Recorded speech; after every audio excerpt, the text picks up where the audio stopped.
All right, lock in. Why does fentanyl feel so good? Must be amazing. Loads of people give up on everything that makes life good for it. Their loved ones, any other possessions or pursuits, homes, their dignity, and even their lives. But actually, fentanyl is garbage heroin, inferior in every single way but one. It's the perfect drug for dealers. Fentanyl is worse than heroin. I always thought fentanyl was like the best drug. That's why it was the most addicting. Best meaning most addictive in terms of like who does drugs. While we hear a lot about how deadly That's why they lace stuff with fentanyl too. fentanyl is, many people... Well, what is fentanyl or heroin too in the medical form is used in hospitals, right? But it's called something different. Yeah, but okay, so is fentanyl and heroin interchangeable the same way MDMA, Molly, and ecstasy are? Like, those are all the fucking same thing. No. What's the difference? I'm Googling it. Heroin and fentanyl are both opioids that bind to... Okay, so they're different opioids. Yeah, MDMA is also known as Molly or ecstasy. Same thing. When it kills are not even fentanyl addicts. It's truly the dumbest drug to ruin your life for. Let's learn what fentanyl does to you, what it feels like, and why it's so much lamer than... Okay, I don't know if there's a worse drug to ruin your life over. I think they're all bad to ruin your life over. Fentanyl's definitely, like, I think the most destroying. Also, dude, like, aerosol inhaler canner dudes. The people that, like, huff fucking nitrous oxide and, like, nitrous oxide whippets or, like, air duster. Like, people that inhale air duster and then suffocate. Pain and pleasure. Maybe the two most important forces that That's galaxy gas. Galaxy gas is nitrous oxide, but air duster isn't. guide our survival are pain and pleasure. Pain may be the most visceral physical experience. A claw ripping your flesh, a bone cracking, rejection eating your soul. Pain can be scary and unbearable. It's the strongest signal our bodies have to make us avoid harm. Pleasure is what makes life good because it feels... I find capsaicin so fascinating. I have this. We're only eating one square tomorrow, but this is one of the things that you guys ordered. I don't have it on the floor because it's so tiny. This is the world's hottest chocolate bar. It's 9 million Scoville units. It's 12 pieces. You're supposed to eat one piece a minute, but I'm just going to eat one piece because I also want to review everything else. So I just want to see how hot it is. But, like, we're not doing the challenge. But you're not actually getting hurt, which is what's so weird. Like, capsaicin is literally a plant's method to try and deter animals and insects from eating it. Like, you're not getting harmed when something's spicy. It's just basically trying to replicate pain. Eat it. Yo, imagine I ate it right now, just whole bar. I think I'd pass out. Because right now, in my brain, I'm like, oh, I wouldn't feel it. But my mouth is dry because I'm high, so it would just sit in my tongue. I think I would immediately start panicking. Like, it would sober me instantly, and I would just be like, I would just start freaking out. Well, amazing. Eating things that are sweet or high fat, having sex, or opening another booster pack with your friends. Anything that makes you feel pleasure makes you want to do it again. These two opposing forces guide you through life. I mean, that's the same thing on how you reinforce getting good at sports. That's why people like doing, like, video games and ranked stuff, because you can recognize that you're getting better and there's a reward. Like, the first time, you know the satisfying sound you get from when you, like, shoot a basketball and it lands in the hoop? Like that. Or, like, when you kick a soccer ball and it scores, when you bowl and you hear a strike. Like, those random things make you addicted to doing those sports. Pain shouts, "Stop, this is bad." Pleasure cheers, "More, do that again." But while they are opposites, they're also linked. Sometimes our body needs to end pain and create pleasure at the same time. After giving birth, pain gets toned down and the mother is showered in happy hormones so she can bond with the newborn child. During an intense... Oh my God, bro. Yo, fucking, I could never give birth. I mean, I can't give birth, obviously. Bro, I would just never have kids. I would never have kids. I would be like, no. If I had to fucking squeeze a full infant out of, or not a fetus, it would be, because a fetus isn't fully grown. An infant out of my fucking, I don't like saying that word. Vagina. Ugh. Just sounds. Vagina. Anyways, if I just squeeze a baby out of my vagina, that would be horrible. I don't think I would be like, oh, showered with happy hormones. Hence hunt, the hunter forgets the physical exhaustion and minor injuries.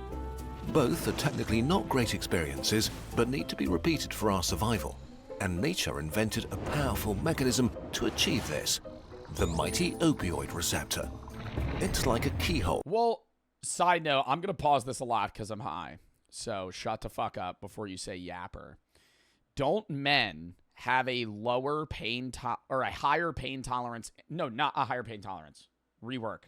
Men have less pain receptors than women, but a lower pain tolerance, right? Like physically, men are supposed to feel less pain because you get in fights more. Like you like fuck shit up, you know? You get hurt. On the neurons that control pain and pleasure. If activated, it reduces pain and how much you care about pain, and it creates pleasure. Mayor of Yaptown, you guys are mean. Do you know that? What you need to know is that any molecule that can fit into an opioid receptor like a key... Oh, hold up. I think I need to hear that again. Oh, let me slow it down. ...is called an opioid.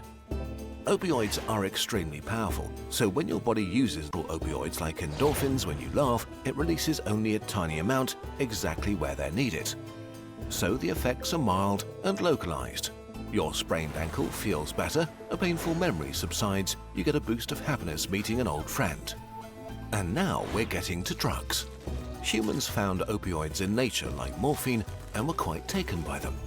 They got refined into a whole family of drugs used in hospitals and to relieve patients that are in immense pain.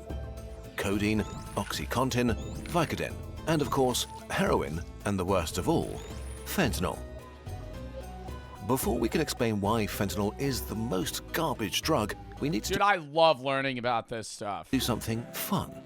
Let's inject some heroin together. Oh, yeah. Ready?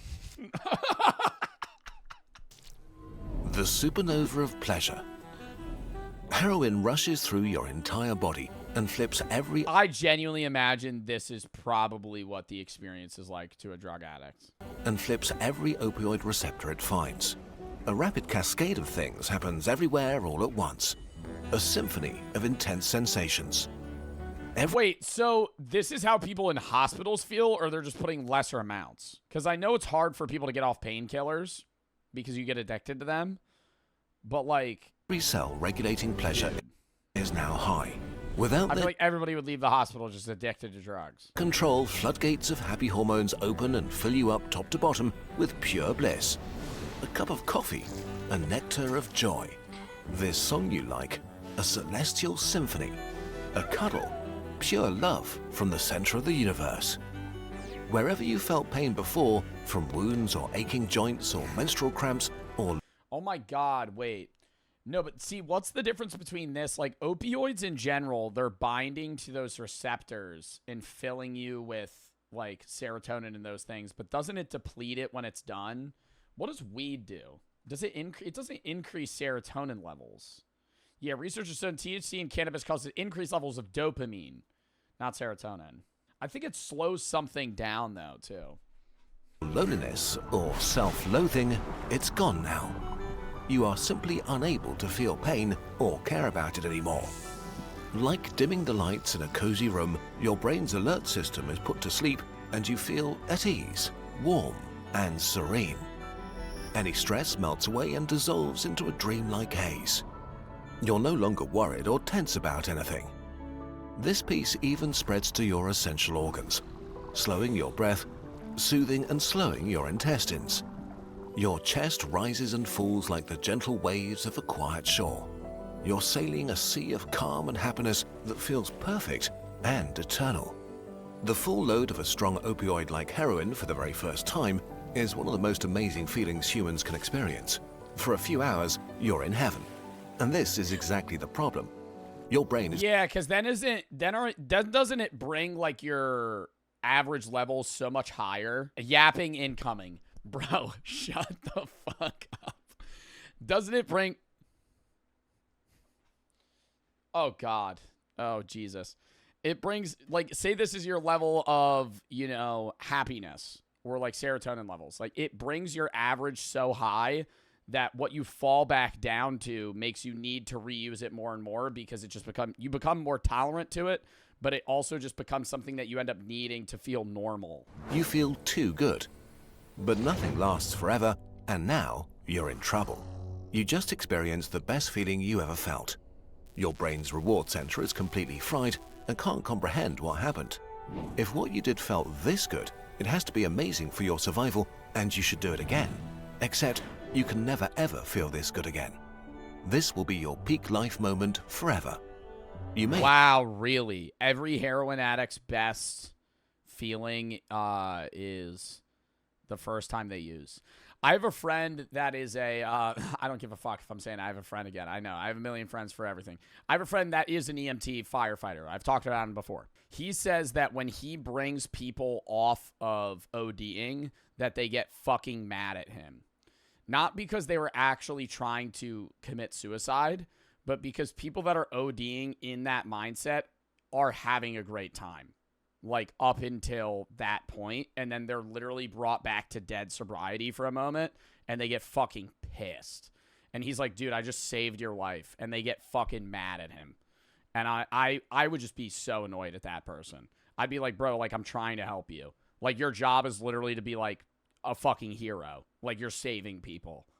And the guy's like, fuck you, dude. forever chase this feeling you had this very first time. And now you're back in the regular world, with your insecurities, where your knee hurts, regular tasting coffee, and having to work hard for happy hormones. Comparison is the thief of joy, and now you have your life to compare to a supernova of bliss. The That was heroin. indescribable feeling comes with a damage to your sense of life and self that may be irreparable. And this is not even the worst. Opioids are incredibly addictive, and the addiction among the worst you can have. The supernova of pain. Once you've taken opioids a few times, your brain has had enough. The cells controlling pain and pleasure are constantly high and drowsy, so it boosts them and makes them hyperactive. This happens very fast, sometimes after a few days of use. You've developed an opioid tolerance, toning down all the nice effects you're doing the drugs to achieve. To feel like before, you'll need way higher doses. Now, you're at a crossroads. Quit and have your system go back to normal fairly quickly, or keep going and take more. You take the wrong turn. Over the next few weeks, your brain keeps pushing back and you keep taking more. The effects are not quite what they were, but still mildly nice. Until one day, you can't get opioids and realize your body is now your enemy. Your systems are so hyperactive that they make you feel the opposite of what the drug was doing. Welcome to withdrawal. It all starts with a creeping unease. Instead of being euphoric and happy— Oh my god, and then you're literally painful, so you feel like you have to use the drug to fucking save yourself. nothing feels good anymore. Your coffee is tasteless. Your favorite song lame. But they still even have to know in that mindset, like, oh, this is killing me. Like, the reason I feel this way is because I've been on the drugs. Your loved ones distant. A storm of negative emotions shatters your sea of calm. Serenity is replaced by anxiety and angst, like something terrible is imminent. Your worries, insecurities, and all the fears you suppressed aren't just back, but amplified into an existential crisis. You're so restless you can't sit still. Your heart is beating too fast. You shiver, sweat, hyperventilate. Your pain circuits are now oversensitive, so your bones and muscles ache and hurt for no reason. Old wounds, physical and mental, torture you. Wow. You have belly cramps and diarrhea and have to vomit. You're too agitated to rest. A war inside your body that you can't escape. And how long does that last? I'm assuming it's different for each drug, but... And of course, there's the craving, screaming for you to make it stop. Your mind and body beg for a hit. You can be in this state for up to 2 weeks, or make it stop right away. 2 weeks?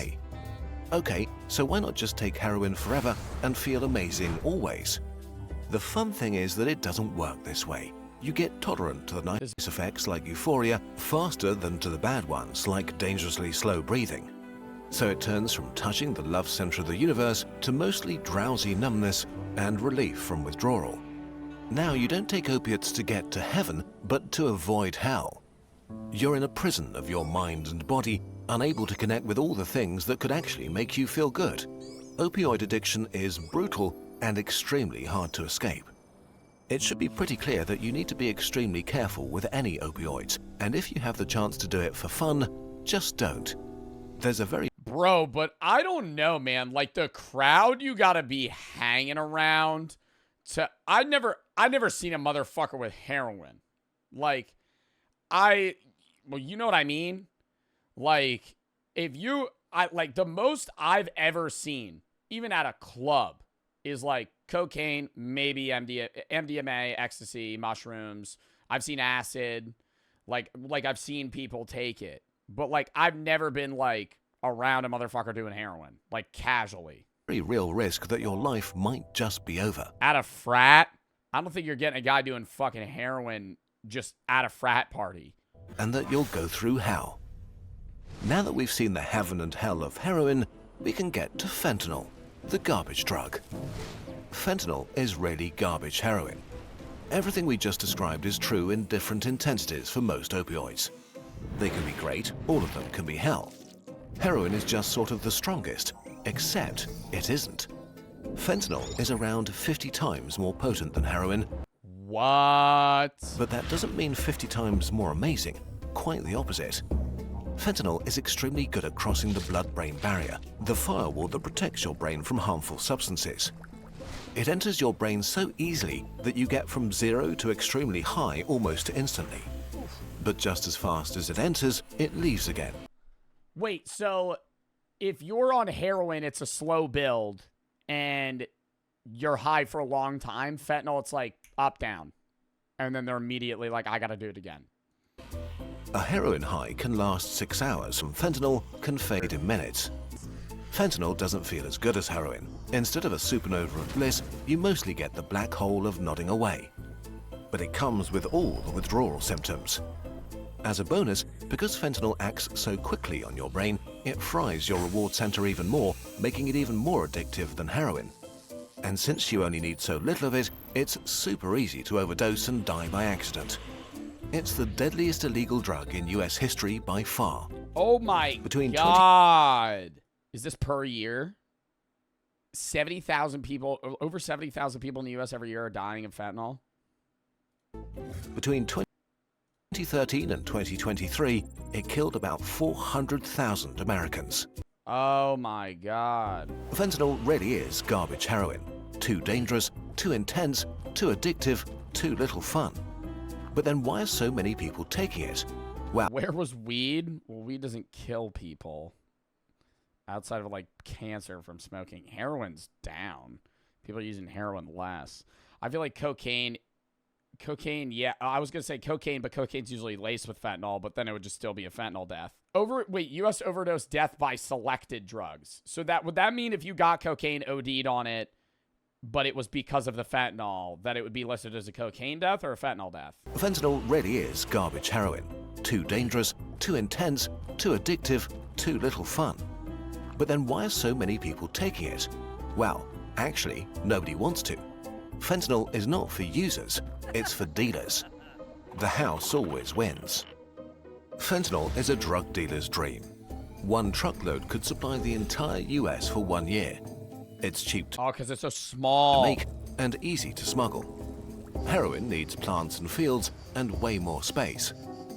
So garbage fentanyl just took over the heroin supply. It might have seemed great for heroin addicts at first, and then its trap snapped close. While some people may seek out fentanyl specifically, several studies have found that most opioid users try to avoid it. Even worse, a lot of people who die from fentanyl don't take it willingly. Dealers want Yeah, it's getting laced. They think they're getting heroin. They think they're getting something else. people to come back for their product, and by adding a tiny trace of fentanyl to any drug, they can make it more addictive. Nah, bro, you are a fucking asshole if you do that. Like, you're a horrible person. Like, if you fucking, being a drug dealer is one thing where it's like, hey, if you sell weed, I'm not really going to like tweak about that. You know, you sell weed, even if you were like, yeah, I sell fucking cocaine, I'd be like, okay, I don't think you should, you know?